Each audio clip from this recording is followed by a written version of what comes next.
Pant সব খুললা উড়ে যাইবো গা। কোন বেড়ায় বুদ্ধি দিছিল এই বালুর মধ্যে শুটিং করার?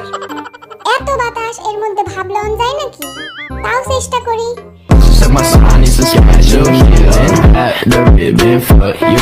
আরে ধুর, আল্লাহ গো, এই বালুর মধ্যে শুটিং করতে যাইয়া আমার চোখে যে কত মন বালু ঢুকছে, আমি এখনো সরষা ফুল দেখতেছি।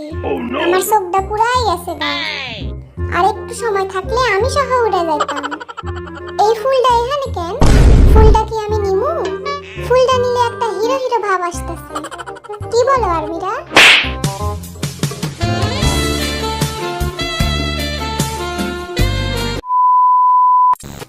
জিমিনশি, জাংকুকশি, আরে তোমার জামাটা তো একেবারে বালুর সাথে মিল লাগাছে গা।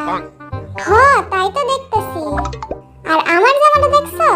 একেবারে আকাশের লগে মিলা গেছে। আরে তাই তো, আমি তো খেয়ালই করিনি। খালি ভেতরে জেব্রাটা না থাকলেই হইতো। আরে ধুর, দেখছো প্যান্টের উপর কত বালু? আর চোখের মধ্যে যত বালু ঢুকছে আমি যদি বের করি, আমি বিক্রি কইরা কোটিপতি হইতে পারবো। আমার হ্যান্ডসাম ফেসটার একেবারে 12টা বাজাই লাইছে। আর্মিরা আমার এমন জায়গায় লইয়া আইছে, আমি এই চশমা ছাড়া চোখ খুলতেই পারতেছি না। এখন আমি যদি এই চশমা সহ মিউজিক ভিডিও করি, তাহলে আমার কেমন লাগবে বলো তো? পুরাই চমলক্ক, তাই না? চমলক্ক, চমলক্ক।